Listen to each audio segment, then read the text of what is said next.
Good evening, everybody, and welcome to the TVO Today Live, Toronto Region Board of Trade mayoral debate for the City of Toronto. I'm Steve Paikin. We are at the Isabel Bader Theatre at Victoria University on the downtown campus of the University of Toronto. We have checked the most recent polls from 4 different polling firms, and the top polling candidates have been invited to join us here on stage tonight. We drew lots for which candidate would be at which podium, and here they are. So let me introduce to you the former Trinity Spadina MP and former City Councillor Olivia Chow, former Davenport City Councillor Anna Bailão, the current Toronto St. Paul's City Councillor Josh Matlow, former MPP for Scarborough-Guildwood Mitzi Hunter, former Police Chief for the City of Toronto Mark Saunders, and the current Beaches East York City Councillor Brad Bradford. And this will be the one moment in our program tonight where we will allow the audience to show their appreciation for the candidates standing tonight.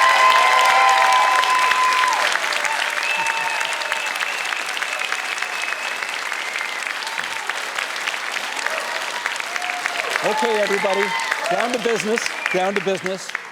business here, because as you all know, these candidates are vying for one of the most important jobs in our community right now, General Manager of the Toronto Maple Leafs. So it's very, oh no, wait a sec, hang on, maybe I've got the wrong script here. No.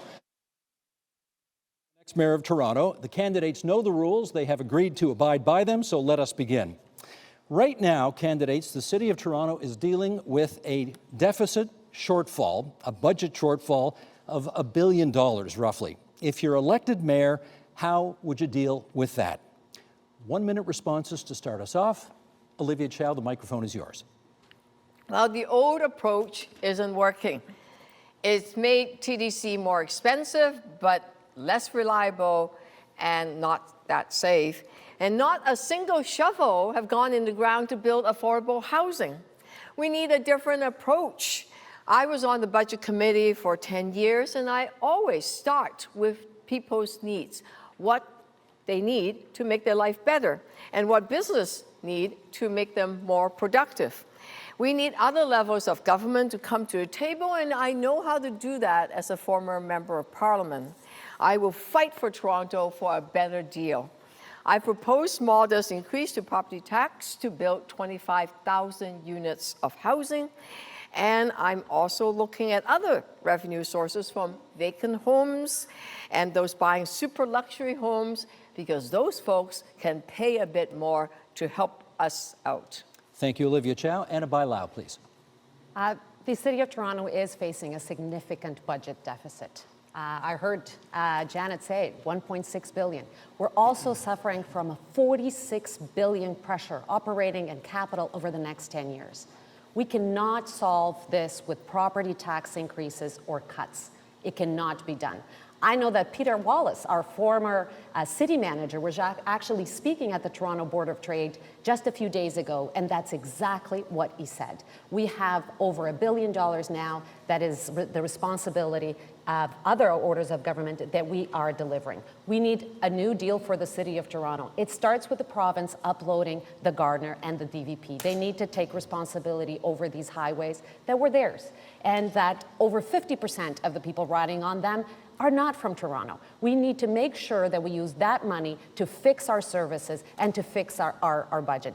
I have a track record of delivering billions of dollars like I did on housing for the City of Toronto, and I'll do it as your mayor. Josh Matlow, please, to you next.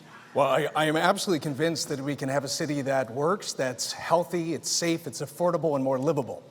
But you know, to expect that, even though we know we need to negotiate a new deal for Toronto, both governance and financial, we cannot just wait for Doug Ford to come and bail us out and save us. There's no evidence that he's going to do that. We need to get our own house in order. We need to finally be honest about the fact that we need new revenue.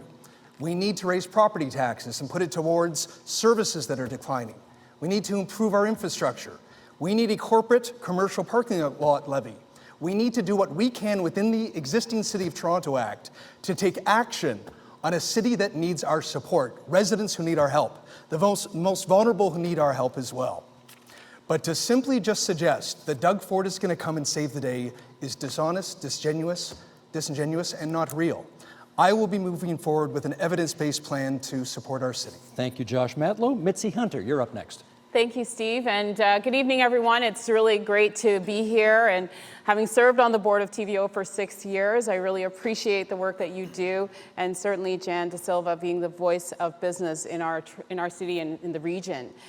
You know, Toronto is definitely at a turning point, and we have to work together to make sure that this city does not slide backwards, and that's so important.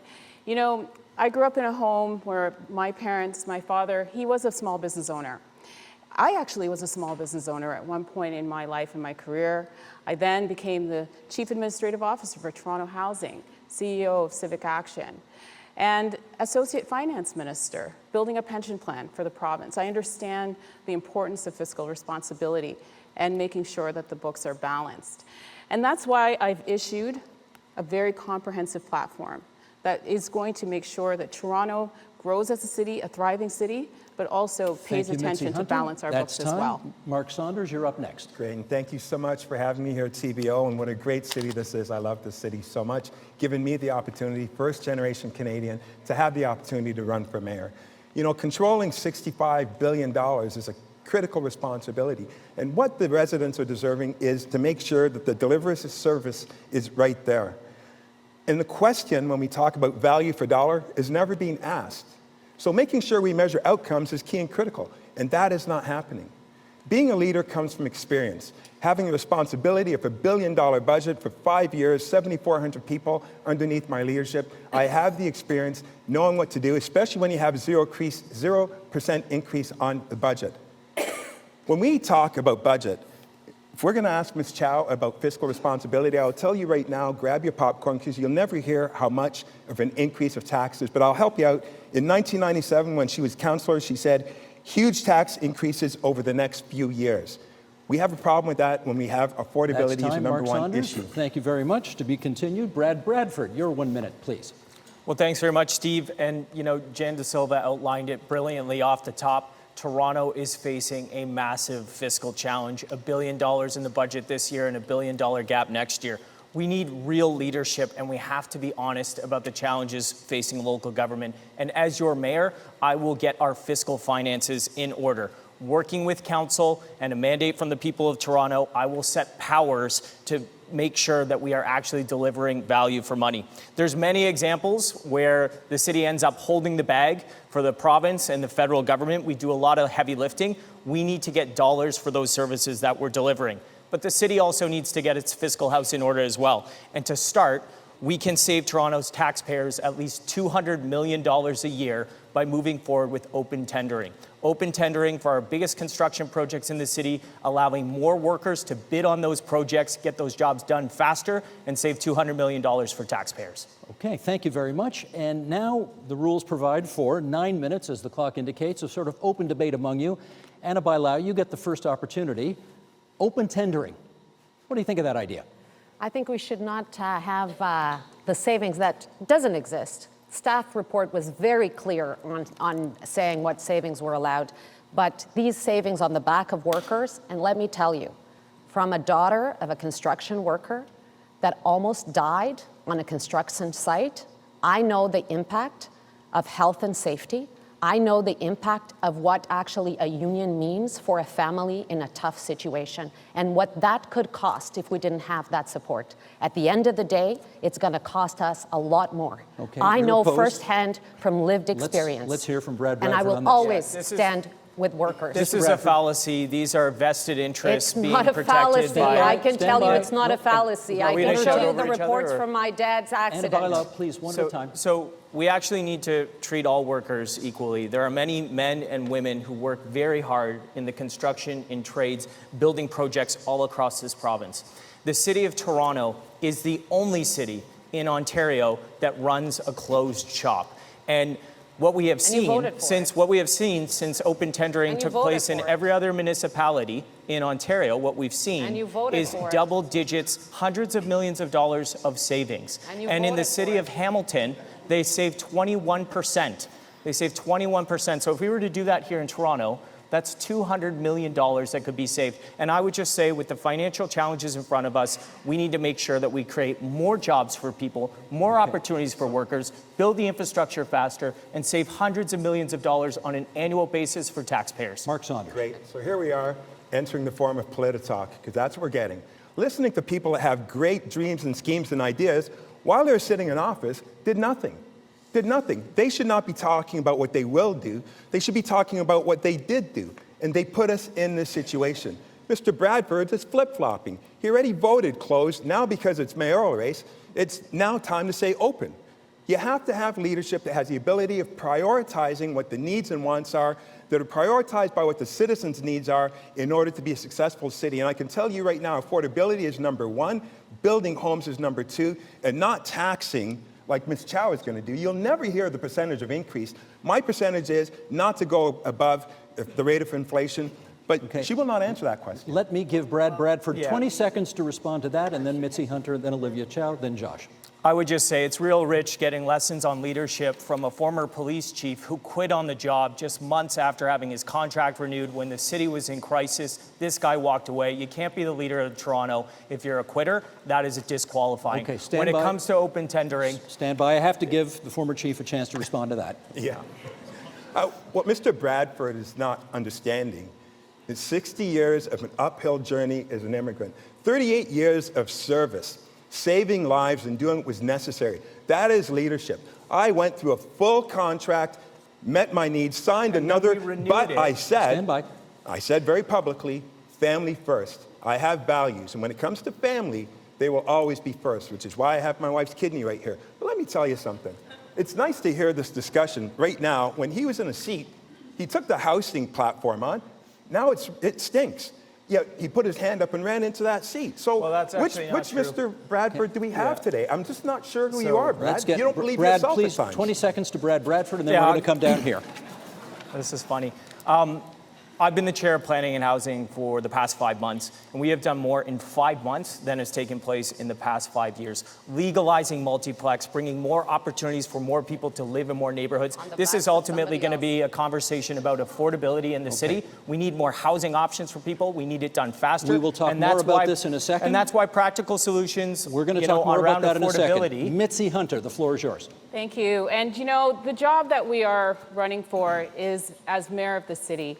What I want to do is lead the revival of Toronto as a city that works for everyone everywhere.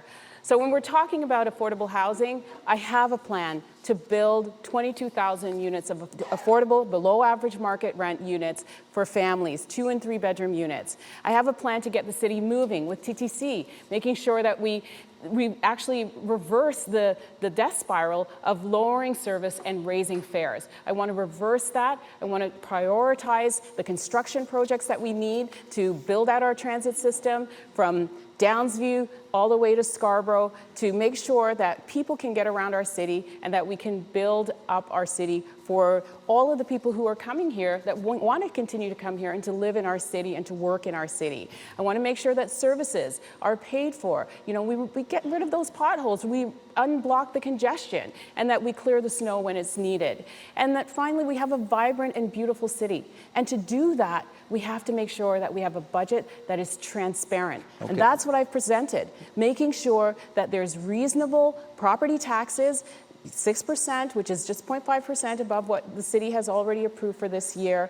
And for those who are $80,000 a year and below in terms of income, family income, it's 3%. Because Okay, I let me know stop you there, that please, there's Ms. Hunter. affordability issues across this city. Let me so stop we you there. need a The original plan, question. and The original question we that need was a about plan. open tender, and Olivia Chow, I want to give you a chance to speak to that. Are you in for or against that?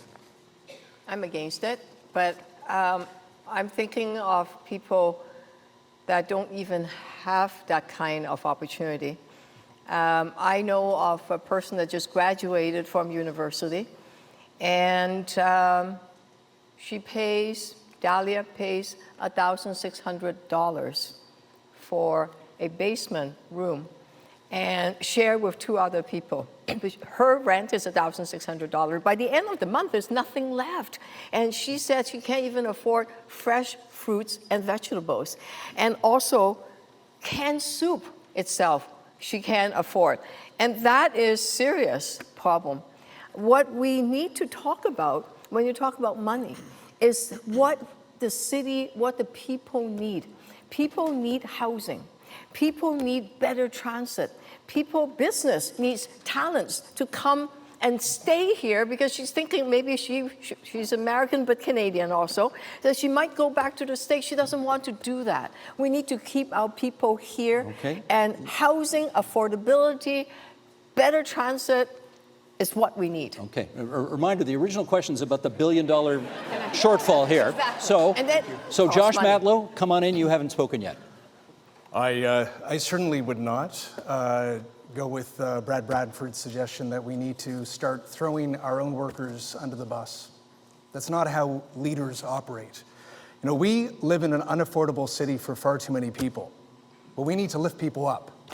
We need our Public Build Toronto plan that I've announced starts actually moving on a project that would see affordable, deeply affordable housing with rent control built on our properties. Housing now is a failure. There's not a single shovel in the ground after 6 years. I have an actual plan to move forward with that. We need rental supplements to ensure that people who are on our streets and our parks have a pathway to housing. We need substantive, real ways to help people. So when I hear this sort of rhetoric around these easy wins, these, this sort of like, hey, everyone's gonna win if we do Smart Track or something, like, it's not real. And we've got to stop that because that's why we're in trouble now. Okay, we got a minute left in this round. 30 here, 30 to you first, and then 30 to Brad Bradford. I just want to go back to the fiscal sustainability. That is the question to have a great city. And the answer is who's going to be the best candidate to negotiate the best deal?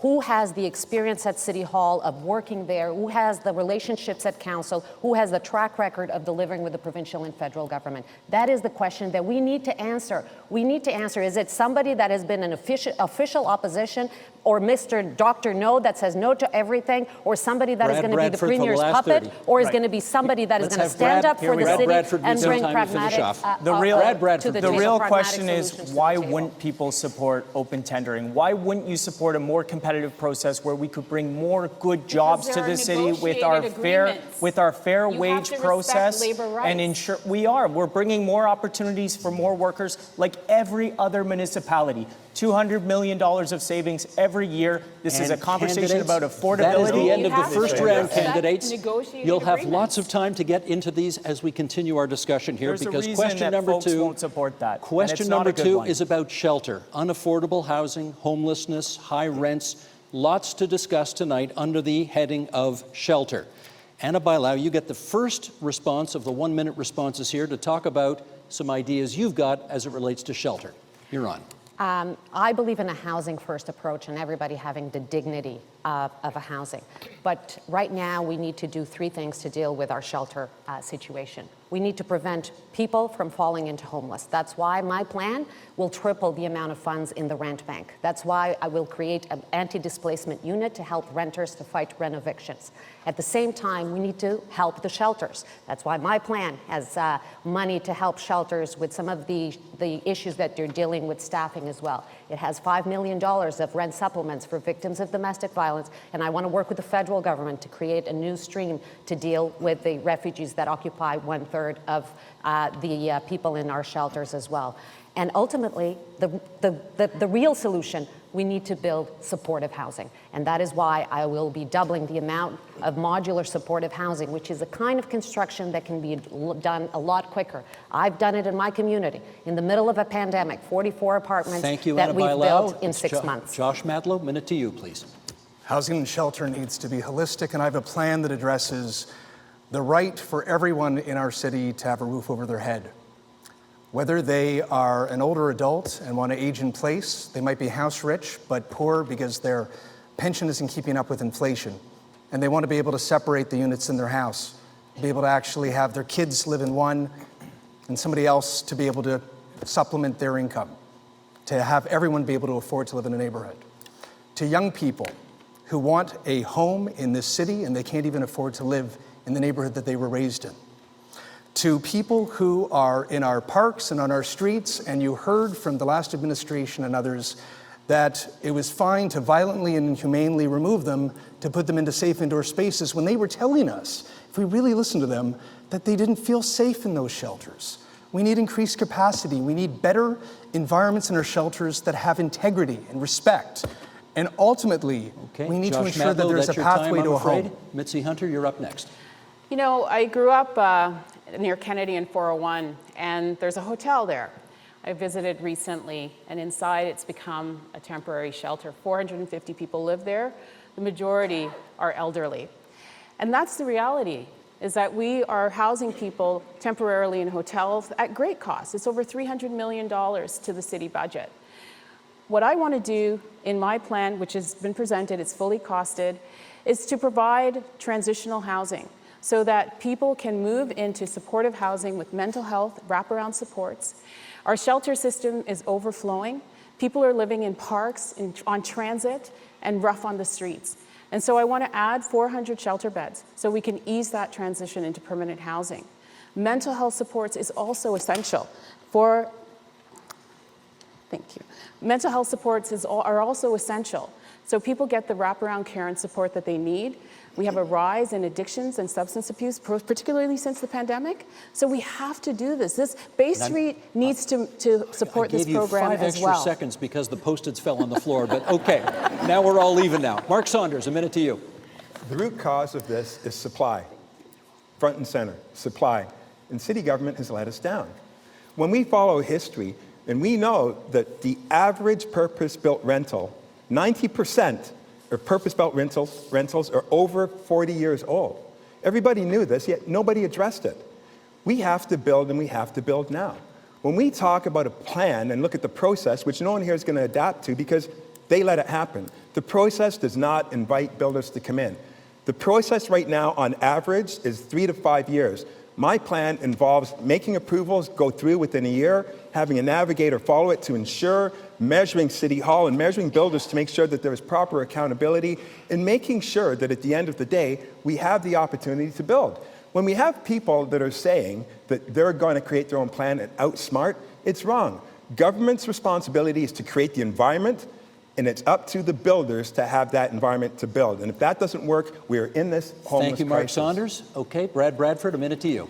You know, just a few short years ago, the City of Toronto had 6,000 shelter beds. Today we have 9,000. They're always 99% full. Now, most municipalities in the GTHA haven't built any shelter beds, and everybody comes here to Toronto. And it is a fact that on a typical night, 30% of our shelters are occupied by refugees, and they need a place to live. But the federal government has the onus to step up and help with some support. A lot of the time I feel like the federal government has taken us out for dinner and then walked out on the bill, and that's not sustainable. The ultimate solution is to make sure that we give people the dignity of a roof over their head and build housing. And that's why in my community, I built 59 units, new homes for individuals with wraparound supports. There was a long process with the community, lots of tough conversations, but I met a woman who had previously been homeless. And she really changed the tide of that conversation because she indicated just how powerful that was to get her life back on track. Thank you, Brad. Okay. Can't keep building We'll shelters, continue we the need to story build in a bit. housing. Olivia Chow, you get the last of the minute-long addresses before we go to the open forum. Well, Dahlia, which I was talking to you about earlier, if she loses her job, she's in serious trouble. City of Toronto can provide a bit of financial and social support so she doesn't get evicted.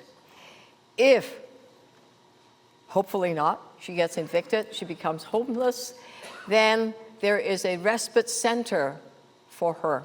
24/7, there will be a place for her to take a shower, have a meal, find another job, be able to give her the service she needs, and maybe a shelter she needs. But some of you will know that shelters are all full. There's 200 folks plus tonight that can't get into a shelter. That's why immediately what we need to do is have these rent supplements to take people out from their shelters into buildings and apartments, pay a little bit more so that they can actually afford it, and Okay, have thank you, wraparound Olivia Chow. services for We them. are now going to have That's open what we forum need. here. Open forum now for 9 minutes, and Josh Matlow, you get the first chance. What's the biggest problem in getting more housing built in this city right now? The biggest problem is that the city announces plans like Housing Now that's based on false assumptions. You know, the assumption was that we could build on our own properties parking lots and underutilized buildings, but that the private development industry would put up the risk, put up the equity, and that didn't happen. That's why we need to move forward. But unlike any other candidate, I'm actually moving forward with a real costed, but more than costed, actually deliverable plan. Because I'm making choices. As we said earlier, we have a big shortfall this year. We have a significant budget pressure over the next 10 years. So instead of when we take down a small section of the Gardiner, that's coming down, by the way, because it's unsafe. The decision is, what are we going to do afterward? I'm going to put it on the ground rather than elevate it like they did in the 1950s, so that I can save hundreds of millions of dollars and put it toward housing, which is the real priority for Torontonians. All right, let's get Brad Bradford in and Olivia Chow. There's a lot to follow up on there, but we're talking about fictitious savings 5 years down the road after a lengthy environmental assessment process. That project will be more costly 5 years from now, and you'll also take an elevated expressway and slam it through the middle of a neighborhood.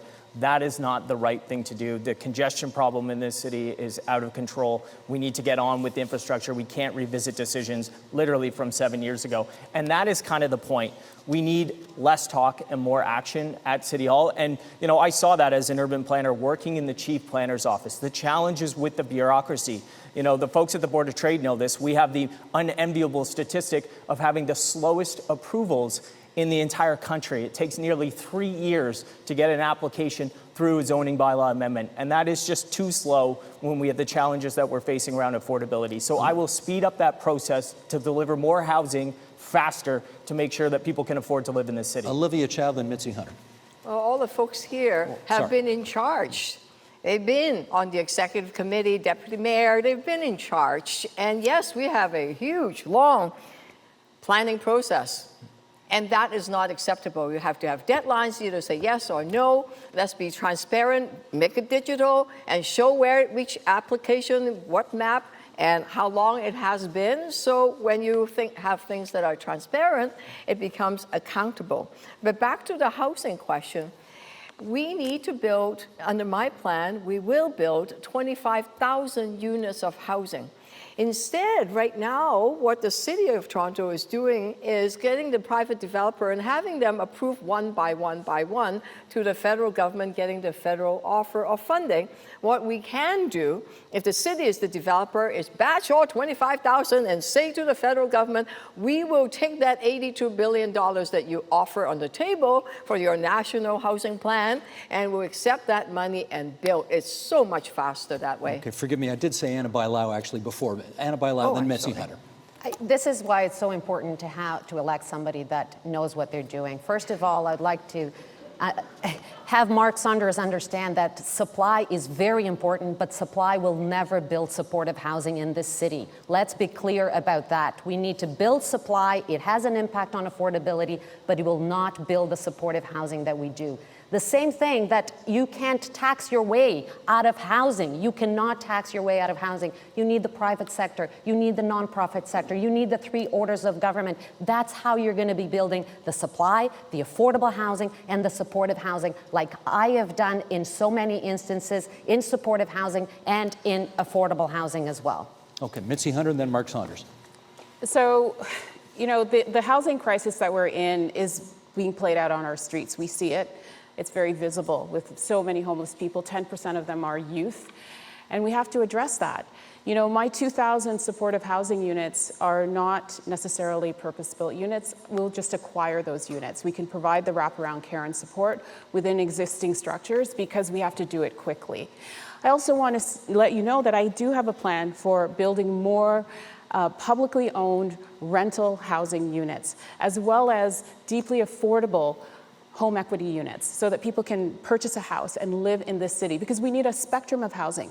We don't have to do things the same old, same old. We can do things differently. The city can be the builder, the city can be the owner, and we can make sure that people have access to those units. We also do need to have more supply. So in my plan, along 1,200 kilometers of major streets, we can build 8 stories so that we add more density. And we have to create real neighborhoods. So I want to add retail Toronto Public Health satellite offices, Toronto Public Library branches within these housing units, so we create that neighborhood for people to raise their family and to live in the city, because that's the talent that you need for your businesses. Let's give Mark Saunders a chance. Great, and thanks. When I speak about building and building fast, and I speak to the process, it's because independent reviews are showing that Toronto is scoring last, yet we have to understand that our newcomers are coming in at a high rate. We'll have 500,000 more here in the year 2030, 2031.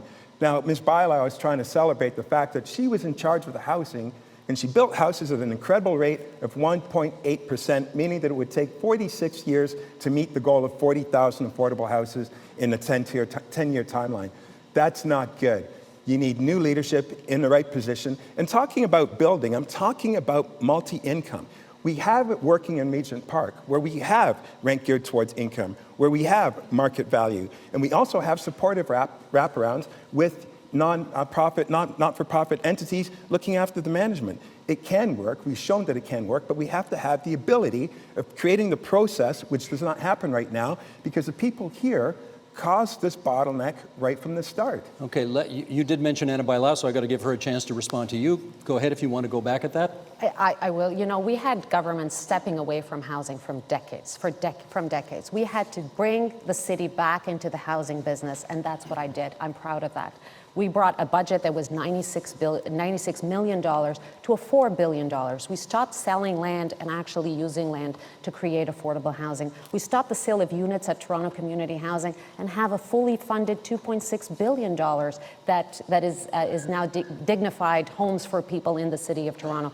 Do we need to do more? Absolutely. That's why I'm here. That's why I'm here to bring my experience, because I know that these plans, the math that there is on there, it doesn't work. Okay, Anybody out there knows that Brad $260 of construction Bradford, costs, please. it's not real. Brad Nobody Bradford, can build please. it. Very good. And Mitzi Hunter. Look, I And mean, Josh, you want to work? Olivia Chow wants to add more bureaucracy to build more housing. We don't need to build more bureaucracy. We need to build more housing faster. The only thing that more bureaucratic institutions will do is add more time, more money, and it will fail to deliver the units. We have seen all of the challenges with the programs that government has stood up, but nobody's asking the questions, why are they not working? We were always supposed to be a mid-rise city on our avenues, and yet when Torontonians are out there looking around, you haven't seen a lot of mid-rise buildings constructed on our avenues. It's because the process doesn't work. It's because we make it as hard to build a 6-story building as we do a 60-story building. Okay, so we need to work with the not-for-profit sector, the builders, to understand why these things haven't been built, change the process, and focus on outcomes. The outcome has to be housing. You did take a poke at her, so I have to give her a chance to respond. Olivia Chow, you want to respond? Very quickly. I used to represent the downtown riding ward. Look at the kind of buildings that's been happening in the core of the city. In these last 10 years, when Mr. Bradford and others have been in charge, the process time now has extended to almost 3 years.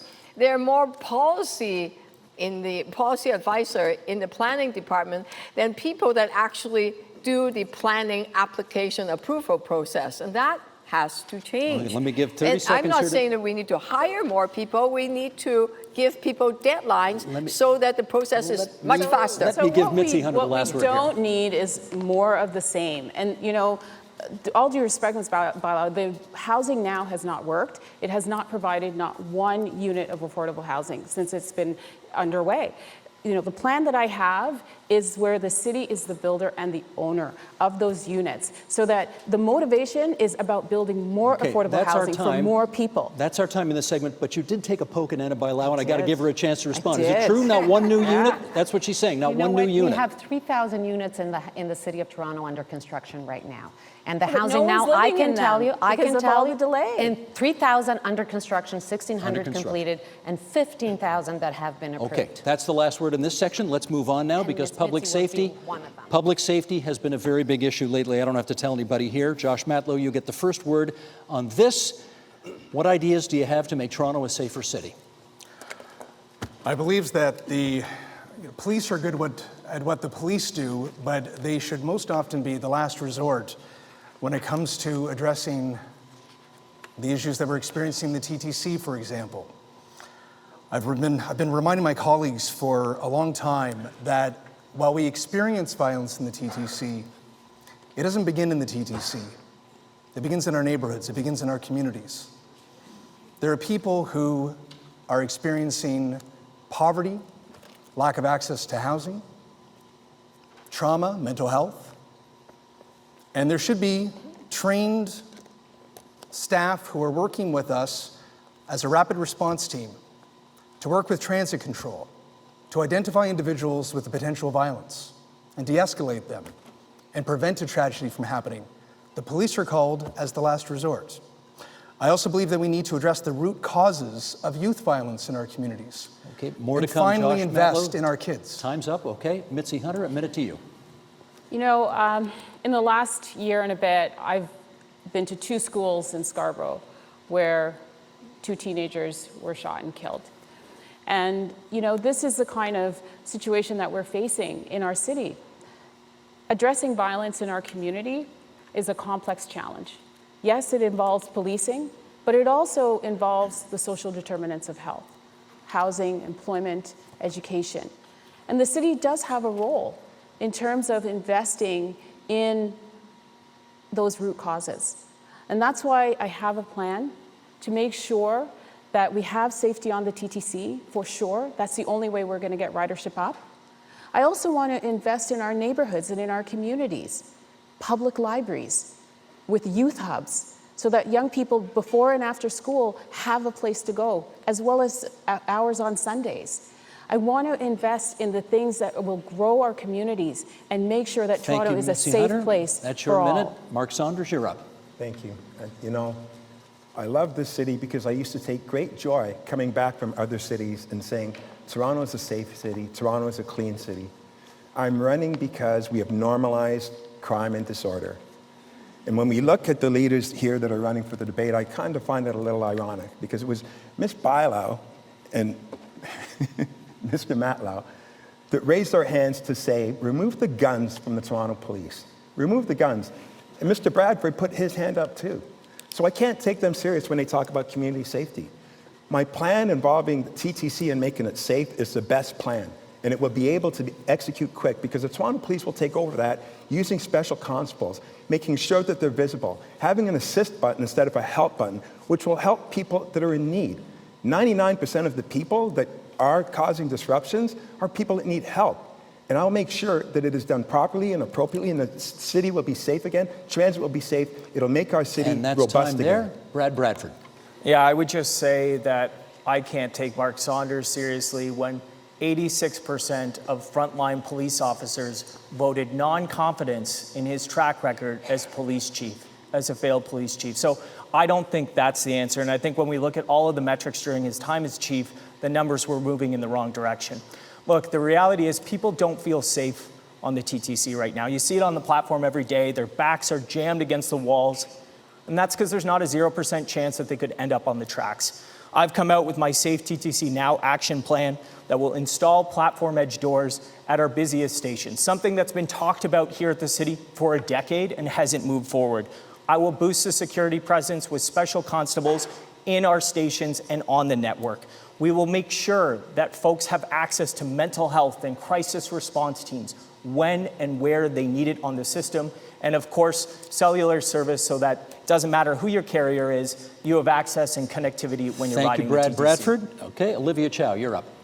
If you listen to the moms who have lost their loved ones or even family members, they will talk about their kids need hope. Their kids need after-school programs, employment programs, mentorship. That's what they say. The other thing that they will say is that in TTC, some of the folks or on the streets, they need mental health support, not the police. They need people that know how to deal with folks that have trouble in their minds. Okay? So psychiatrists, social workers, those kind of people, they can in fact call 911. No, don't call 911, call 211. And because those calls will then be diverted to Toronto Community Crisis Response, because I'm upping their budget so that they can respond to these calls 24/7 all across the city, which is not what is happening now. That would then free up the police Thank you to very do the much, safety Olivia work they are Chow. Anna trained to do. Bailão, the last of the minute responses, please. Steve, I've never voted to defund the police, but unlike Mr. Saunders, I believe we also don't need police officers with machine guns in our subways. I believe in a well-funded and a well-trained police force that is available to deal with crime, that is available to expand our neighborhood program and improve our 911 response time, but also that we invest in programs like our Toronto Community Response Unit to respond to someone when they're in a mental health crisis. You know, mental health is not a crime, so we need to have the appropriate responses for that so that actually the police can concentrate on their work. I will also have mobile mental health crisis, because what we've been seeing on our subways, it's actually a symptom of what is happening in the city as well. So we need to have both those solutions. It's not an either or. We need to invest in our police, make sure that it's funded, but we need to invest in the alternative sources when somebody's in distress Thank you, Anna Bailão. or has a homeless Okay, situation. this open forum is going to be a bit complicated because, Mitzi Hunter, you get the first opportunity to respond, but a number of you have poked a number of others of you, and we got to do a little fact-checking before we go too far. So Mitzi Hunter, you get it started, and then we're going to do some fact-checking up here. So we can't afford to normalize crime and violence in our city.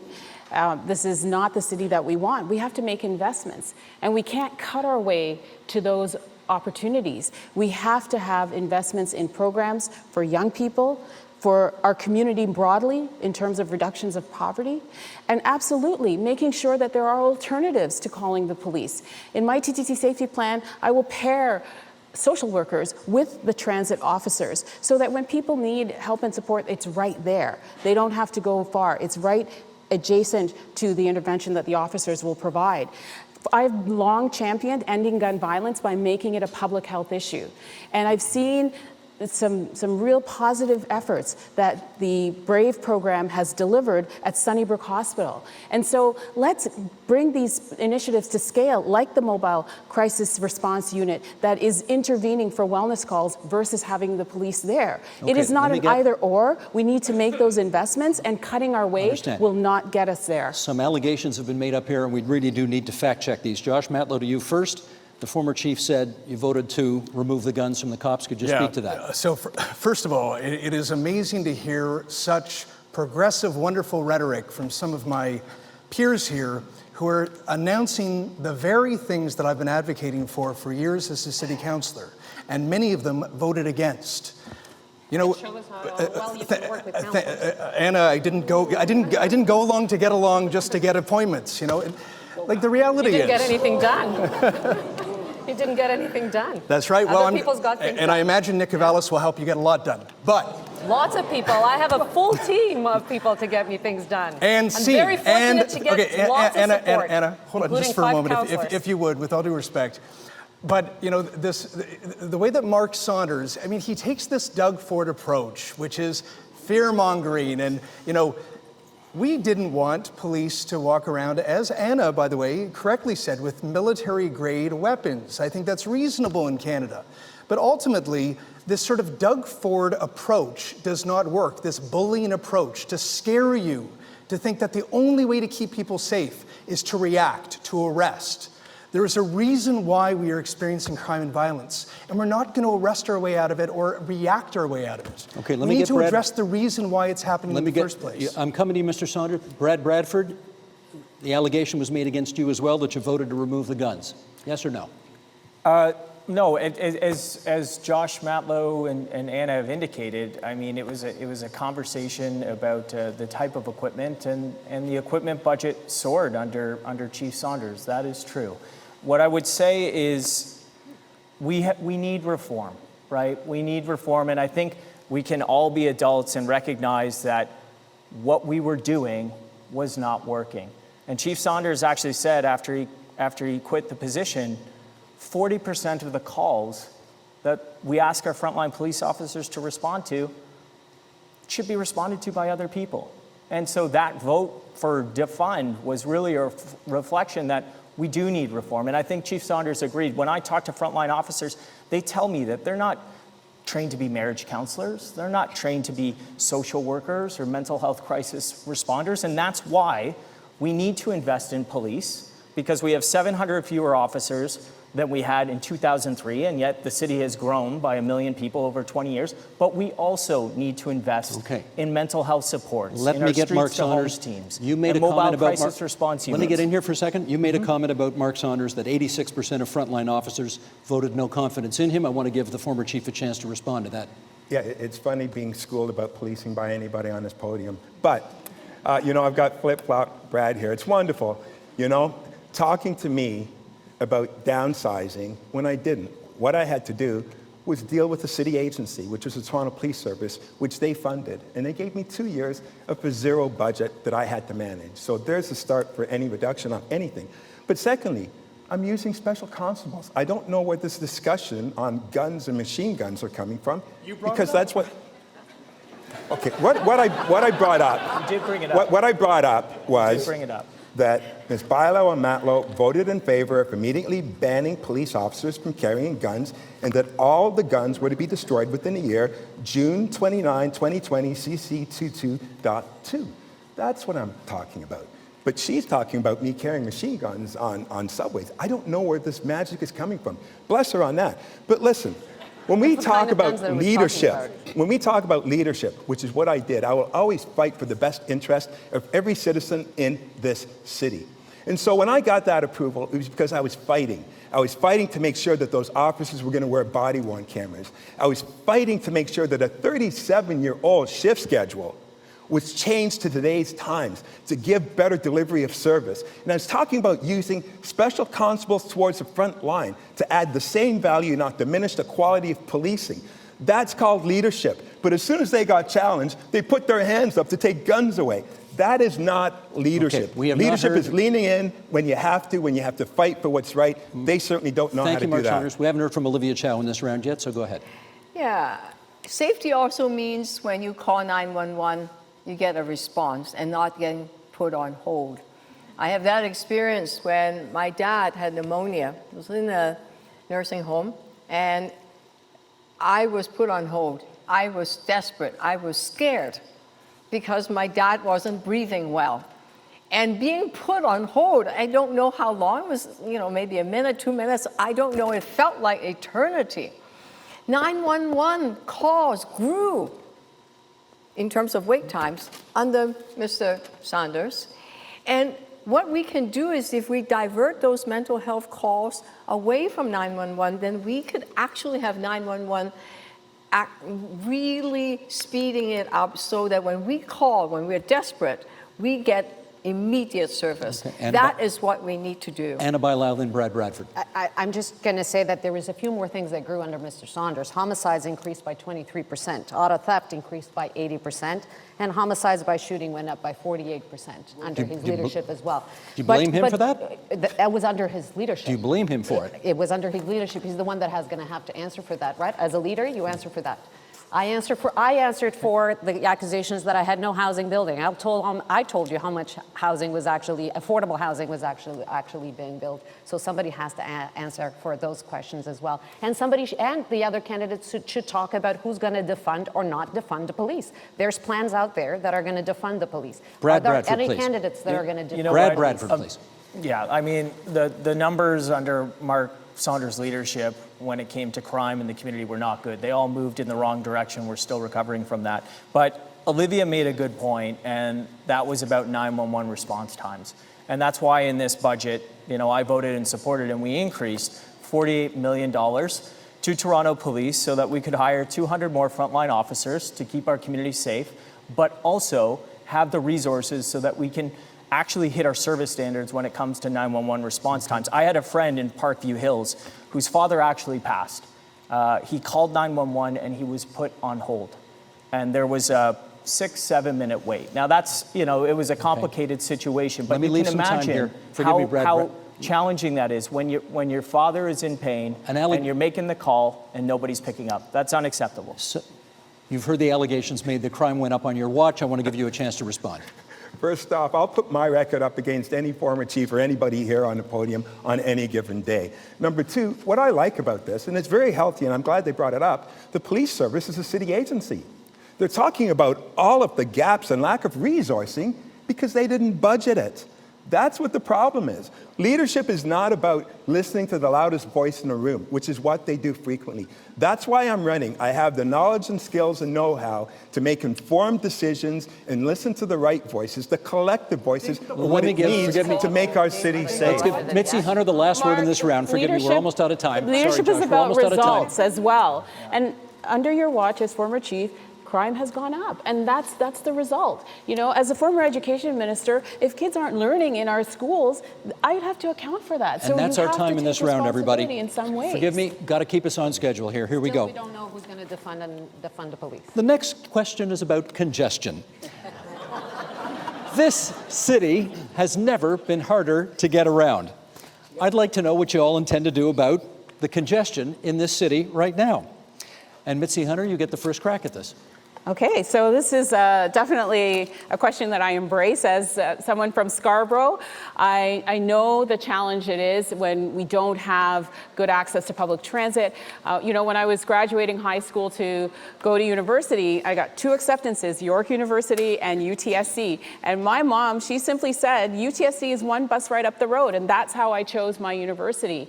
And so I want to make sure that, you know, the choices that young people have as they're growing up in our city, and frankly, people want when they're choosing to where they work and where they live, that they have good access to public transit.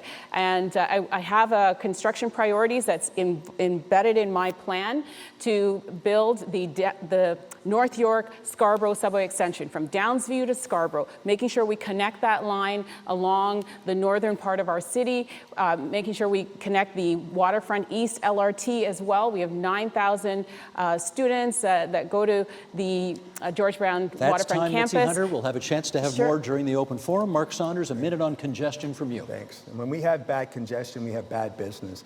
We scored the worst in the country, I believe 7th in the world. And, you know, we have to get it right in order to make our city viable and want businesses to come into our city. So my plan is a simple one. We're going to increase the fines if people stop, especially during rush hour. We're going to deploy traffic wardens into those areas where those choke points are to make sure that we have traffic moving, and also make sure that the gridlock, when people are blocking those intersections at red lights, making sure that we have proper resources there. Delivery trucks and creating zones or parking spaces outside and off the main streets is important. And also making sure that we don't give permits to those businesses and those builders to take up a lane. You know, London, New York, you don't see these types of things, yet in Toronto, we do. We have to create the proper culture. And when we talk about the bike lanes, we have to make sure that it's done properly. You can't take the 2 busiest streets in the country, make them single lanes, and then question why congestion is an issue. Thank you, Mark Saunders. More to come. Brad Bradford, please. You know, the Board of Trade will know this. We have one of the slowest return to office rates in North America. Another statistic that we don't want to have. And the only thing that you can point to in correlation is just how hard it is to get around this city. Whether you are taking transit or you're unfortunately stuck in a car in traffic, it's never been more challenging. And, you know, as mayor, I will appoint a congestion release commissioner, somebody whose entire job is to coordinate all the major infrastructure projects. Take the example of Lakeshore right now.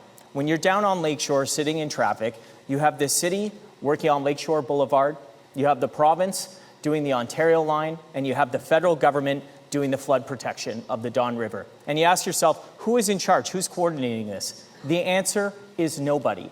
These are common sense solutions. Make sure that somebody owns that problem and is in charge of delivering the solutions. That is a practical solution to get people moving. I will have more to say in the open round. Thank you, Brad Bradford. Olivia Chow on congestion. You can feel the level of frustration and feeling stressed out as you're stuck in traffic, whether you're in a car or on a bus. You can just and it costs our city $6 billion in lost productivity. So it's not just mental health, it's actual dollars. So let's tackle congestion by these 4 ways. Bring people back to transit, make it faster, reliable, and safer.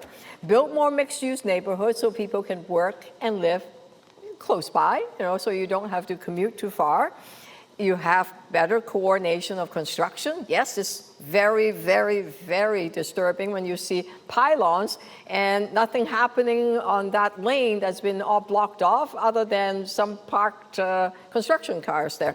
And lastly, let's build cycling infrastructure, make the streets safer to ride and walk, which is part of the aim of Vision Zero. That's our time. Anna Bailão.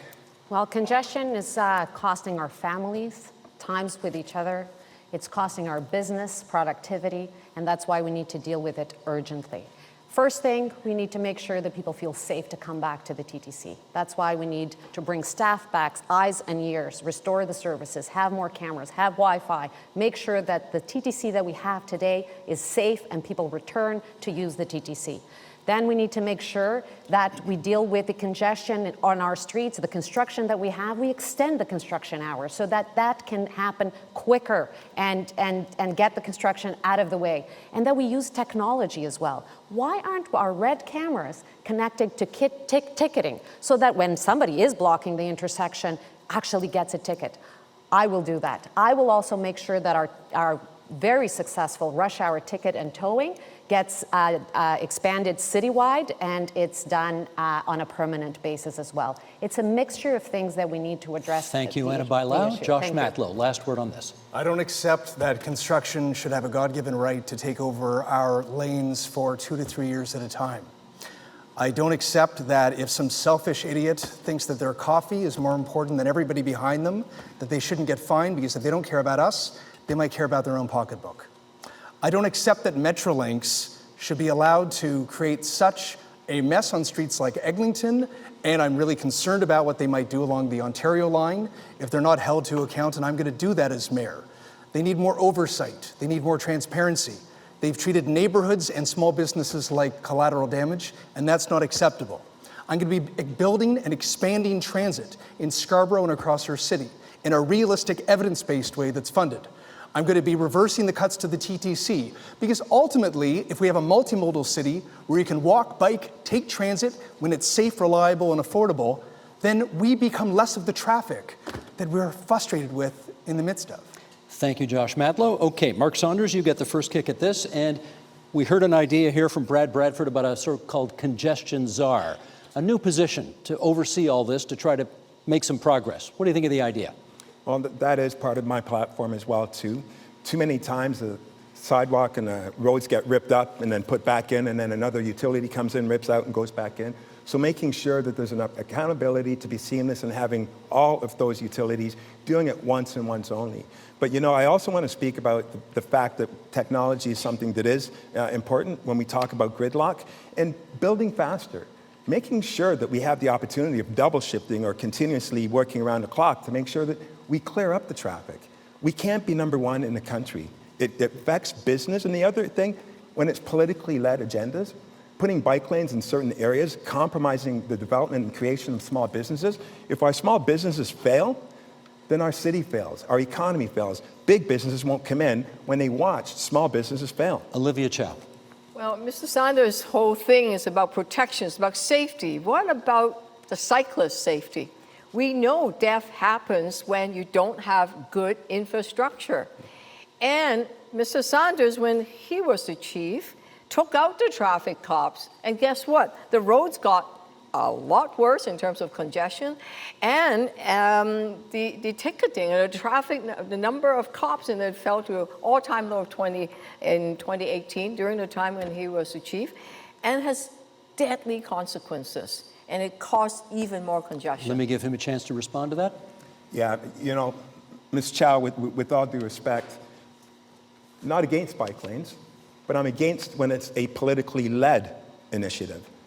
I go to BIAs and I talk to people that are furious. When I went to Kingsway, Bloor West, they did not want it. And yet they're trying to jam it towards there.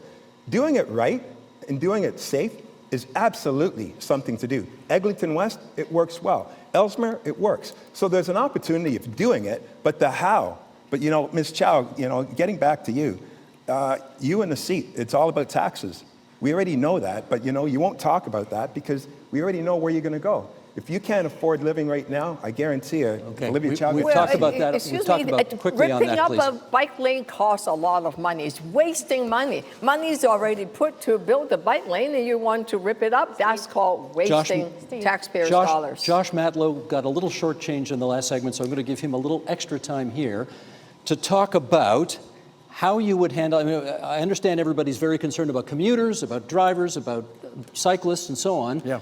Pedestrians. Toronto Region Board of Trade is one of our co-sponsors here. The movement of goods and services. We can't do it in this city right now. What are you going to do about it? Well, and thank you for the opportunity, Steve, because that was the point that I was making a moment ago. You know, when we're driving our cars in the streets of Toronto, when we're trying to move goods and services around, or just trying to get to school or work or wherever we're trying to get to, and we're frustrated with that driver in front of us, and we're frustrated with the traffic that we're in the middle of, if we're to be honest with ourselves, we're part of that traffic. We're part of the reason that we're all frustrated.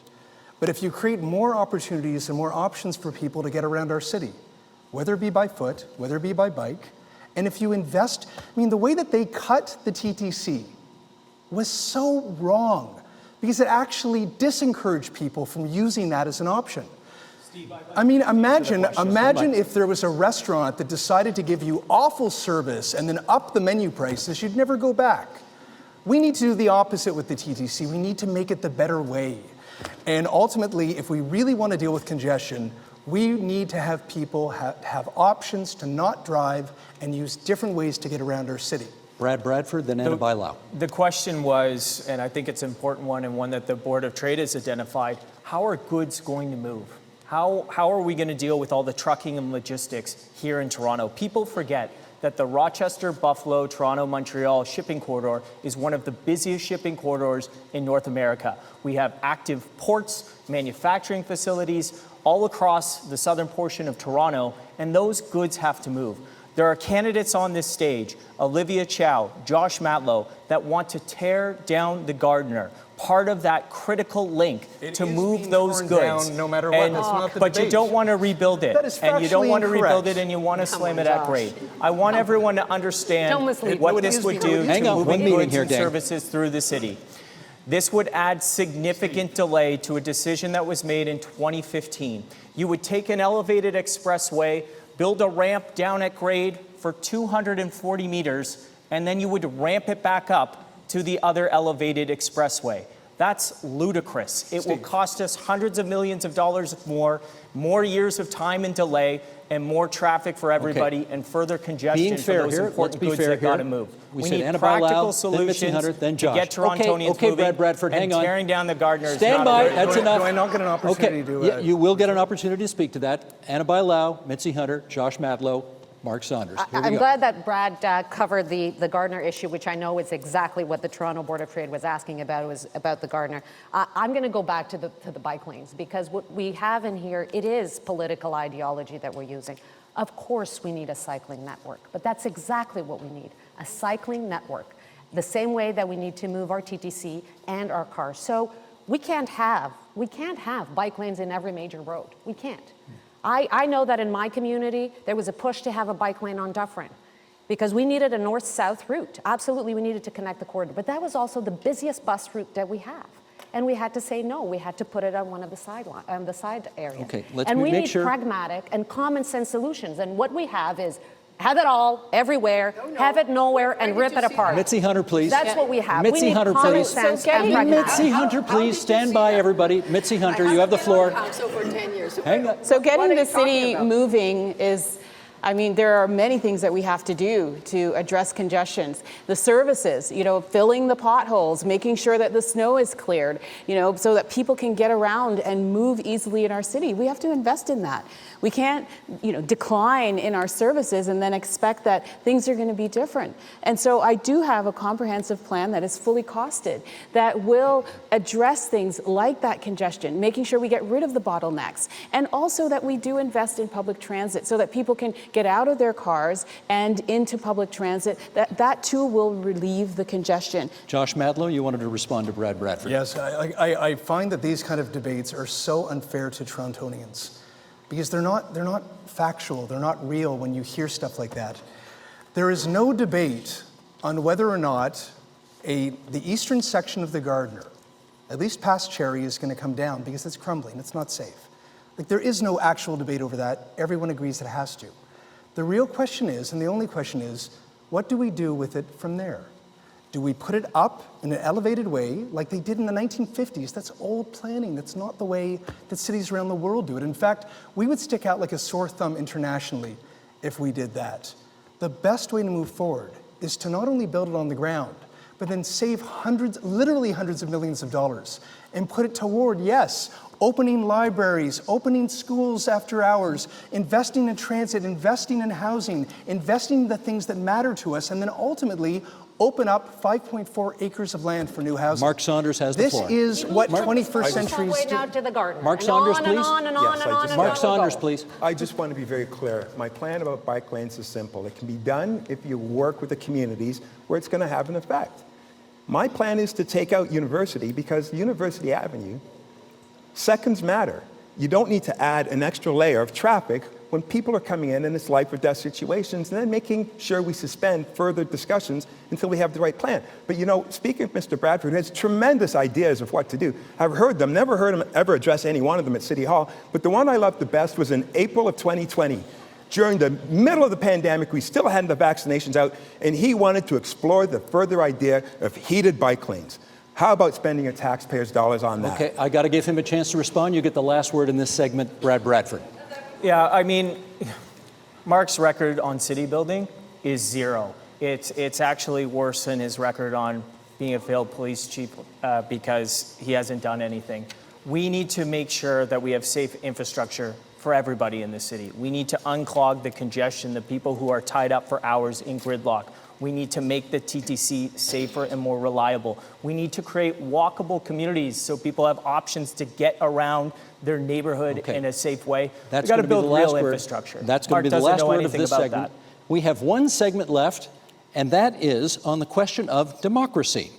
Want to talk democratic engagement? I'm thrilled that we have a full hall here at Victoria University, at U of T, of people. Yes, you can give yourselves a hand. I love the democratic engagement in this room, but there may not be that much of it outside this room, and that does trouble me. There's every possibility that only a quarter of the eligible citizens will vote in this election. And I wonder if we could have some ideas, and Mark Saunders, you get to go first in this round. Can we have some ideas about getting more people engaged in local democracy? A minute to you. Yes, absolutely. You know, one of the reasons why I'm running for mayor is because there is a clear disconnect between the community that government is serving and the discussions had at City Hall. Time after time, I listen to these discussions and they make no sense. When I was a police officer running the streets time after time, looking at the situations and dealing with them in real time, and then listening to the policies and decisions that were being made, there was an absolute disconnect. So the first rule of good government is having value, and I'm not seeing it. It's about leadership. It's about making sure that you prioritize what is absolutely necessary to create the environment for a healthy, prosperous city of Toronto. I don't see it. All the decisions that have been made are completely disconnected. So first and foremost, in order to generate interest, people have to be interested. I will be out in the communities and serving the communities. I have Project 224, where I'll do 200 flights of steps and walk a minimum of 24 miles, talking to people, doing a gut check to make sure we're Thank you, Mark doing what is Saunders. necessary Brad for your Bradford, value. to you. A minute on democracy, local democracy. You know what? When I worked in the chief planner's office, I would sit in there and we would do the work every day. But I was frustrated by what I saw in the council chamber. Endless debate, deferral, and delay. I ran for council in 2018. I was elected, and I saw more of the same. Politicians who can't make a decision, constantly punting the issues down the field because the joke is the best way to get reelected is to do nothing at all. That's frustrating. I have been there for 4 years, long enough to understand what's going on, but not so long that I have been the author of all the problems. Why are people not engaged? They're not engaged because they don't feel like anything ever changes. We spent an hour and a half at council debating whether or not to rename Smart Track stations Smart Track. We spent over an hour analyzing Councillor Matler's tweets admonishing staff. We spent 3 hours relitigating the Gardner debate from 2015. People want action on affordability, community safety, and unlocking the gridlock. That's what I will Thank you, deliver as Brad mayor, Bradford. and that's why people will be showing up to Olivia vote. Chow, please, the floor is yours. I will open up City Hall to people because we are stronger together. I won't operate in the back rooms that now have Doug Ford's luxury mega spa wrecking our waterfront, or the destruction of the Science Center as proposed by some of the candidates here. I support ranked ballots and also open up the budget process so local people have more say. I will not use strong mayor's power. It's about the power of ideas and the programs. It's about a strong mayor that can bring people together. That's what power is all about. Doug Ford should not get a chance and will not get a chance to choose our mayor. We do. And Doug Ford, like the status quo, is not working out very well. Let's change that right now. Anna Bailao, a minute to you. Thank you. Well, I will not impose the will of my will on council because I've always worked with council. That's why I have 5 councillors supporting me to be the next mayor of Toronto, because I can get things done and bring council together. And we need to engage people as well. Engagement doesn't start at election time. It starts before the election time with things like participatory budget, where people actually have some saying in an amount of money. When I had the laneway housing consultations, we actually brought people to those consultations. You know why? Because they saw the impact that was going to have on their lives. And that's what we need to communicate better, is the impact that we're having on their lives and the impact that we're having on this election. Are we going to have it be a mayor that is going to be the premier's puppet, or are we going to have a mayor that is going to be the official opposition to the federal government and the provincial government, or we're going to have somebody that, yes, is going to present a budget to the to the council and stand by it, and is going to help staff a council, but it will work with council to get things done. A minute to you, please. I understand why people don't feel engaged and don't even vote when they feel like their voices aren't heard or they're completely dismissed. When Doug Ford simply goes ahead and privatizes our waterfront in Ontario Place, when he doesn't even meet with the kids and parents who live in Flemington Park and Thorncliffe Park about the impact it has on their educational opportunities and jobs, when he wants to move the Science Centre, when he decides to sell off the Greenbelt to his friends at his stag and doe parties that Mark Saunders attends. That's what lets people become more cynical about politics and about democracy itself. Now, I'm actually, unlike the other candidates, not as concerned about challenging Mark Saunders' history as police chief. I don't like it, but I don't think it's actually that relevant today. What I am concerned about is that if he is elected mayor, he would use those anti-democratic strong mayor powers that just dismiss the tenets of democracy and That's do our anything time, that Doug Josh Ford Matlow. tells him to do. Thank you. Mitzi Hunter, a minute to you. So this weekend I met an 11-year-old girl, and she asked me, how old do you have to be part of a campaign? And I said, you can start now. And she came up with a slogan for me: a vote for Mitzi is a vote for change. And we rallied around that. The local democracy is about engagement. And that's something that I have done. As the MPP for Scarborough-Guildwood, I've put forward private members' bill for ranked ballots and for local choice for local elections. We need to strengthen people's local voice, not use strong mayor's powers like Brad and Mark and Anna want to do, because that diminishes the voice of the locally elected councillors. And so I would not use those strong mayor's powers. Instead, I will work together with council on the priorities that we need to achieve together. Because if you bully your way through to decisions, what are you going to do on implementation? Who is going to listen? So we need more engagement so that people in our communities know that their voice counts and that their voice matters. Mitzi Hunter. I am calling it audible here. You took a poke at the former chief. I got to give him 20 seconds to... Did you go to the Stag and Doe? I did not go to the Stag and You didn't go? No, absolutely. And so the fact that he's made this up 3 times shows you the quality of person you have here running for mayor. He's a comedian. Okay, thank you. We have fact-checked that, and now we are into our final speeches. Oh, and my wife Friends- was the first witness, by the way, because I was Friends, with her. you have 50 seconds on the clock to each of you to seal the deal with this audience and those watching at home. Brad Bradford, you have not yet gone first tonight. I'll give you the choice. You want to go first, you want to go last? We'll bring it home. You'll bring it home. Yeah. Let's go down the road then. Okay, Olivia Chow, you want to go first? Doesn't we go. matter, sure. After a long pandemic, we need to get Toronto moving again. And the old approach is just not working. Too many people are feeling stuck. Stuck in traffic, stuck waiting for bus, stuck waiting for affordable housing, stuck even waiting for 911. Or business owner trying to get the customers to return or attract new talents to come to your business. You're stuck because life is not affordable. With me as your mayor, you won't be stuck anymore.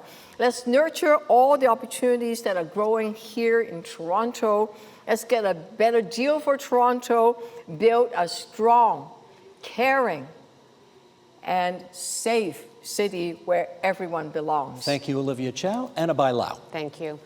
I love this city, and I know you do too. I want every 15-year-old in the city to have the same feeling of opportunity that I had when I first got here. The opportunity that gave my parents, a construction worker and a seamstress, to afford a home for us. That opportunity that led me to be a city councillor and a deputy mayor. I have the experience, I have the track record, and I have the plan to fix services, to build homes, to make life easier and more affordable for you. We need a better deal for the City of Toronto, and we need a mayor that knows what they're doing. I have the support of councillors and MPs, and I'm looking forward to working with them to get it done. I've done it before, getting billions on housing for the city. I'll do it again as mayor. And if you want to learn more about my plan, you can go to annabailau.ca. Thank and you very on June much, 26th, Anna Bailao. I want your support Josh to be the Matlow, next please. mayor. I want to apologize to Mark Saunders. It was actually the Premier's daughter's wedding with the developers that benefited from the Greenbelt. So, my name is Josh Matlow, and I hope that I can earn your vote on June 26th. You know, I really do believe that a better Toronto is possible. I know that we can focus on safety and affordability and livable in a real way to address the services that have declined for far too many years. But I'm the only candidate who's actually come forward with a plan that's realistic, that's pragmatic, that's costed, and that I can demonstrate to you how I'm going to pay for it. Olivia's, with all due respect, is $100 million rather in the hole. And there are other candidates Josh, who are forgive me, here that's time. who are That's time. here for interests that are not your own. Mitzi Hunter, please, to you. So I committed to the voters that I would put forward a fully costed plan before voting begins. And 2 weeks from today, on June the 8th, the early voting begins. I have put forward my plan. It's available on my website, mitziformayor.ca. It's fully costed, transparent. Because I want the voters to know exactly what they are getting when they vote for me as their mayor. I will ensure that these 6 priorities are done. I have the experience as a former cabinet minister of some of the most complex portfolios. I've sat across toe-to-toe from Doug Ford, and I will be Toronto's advocate when it comes to fair and full funding, whether at the provincial Thank you, Mitzi or the Hunter. federal That's level. time, I'm afraid. Mark Saunders, to you, please. Great. Thank you. Thanks, Josh. Listen, 38 years of public service, serving the city of Toronto, the city that I love, that I've raised my family. I want to say thank you for giving me the opportunity of being here. I'm running for mayor because I do not like the status quo. I don't like how your money is being spent ineffectively, whether it's heated bike lanes or 1.8% increase, when we need to be building and building fast, where we need to have a leader that builds on consensus, but if necessary, makes the tough decisions. That's why I'm running. On June 26th, if you want a city that is vibrant, a city that understands our future, where newcomers are coming in and they're coming in fast, we need to get the city at the right reset button, and we need to do it right now. The next few years are going to be critical. The wrong leadership will put us, like all of the other cities right now, we deserve better. Make sure you have the vote. Experienced leadership, getting the job done, Thank you very not much, the loudest Mark voice Saunders. in the room. Brad Bradford, to you. Thank you so much for coming out tonight, everyone. I really appreciate it. My name's Brad Bradford, and I want to be your next mayor of the City of Toronto. Tonight, you saw a contrast that couldn't be more clear. Other candidates promised massive new spending programs with no honest explanation on how to pay for it. But you know what the answer is? They're going to skyrocket your taxes with money coming out of your pockets. Most Torontonians cannot afford Olivia Chow's 20% tax hike during an affordability crisis that is simply unfair for families, new Canadians, and seniors who are fighting to put food on the table. I will be a strong mayor of action to deliver more housing, more affordability, unlock the gridlock that has ground the city to a halt. On June 26th, vote for less talk, more action, and someone who will get the job done. Thank you, Brad Vote Bradford. Bradford. Ladies and gentlemen, I know you want to join me in thanking these candidates for coming here to Victoria College tonight. And stick around for a special edition of The Agenda coming up in just a few moments. Thank you.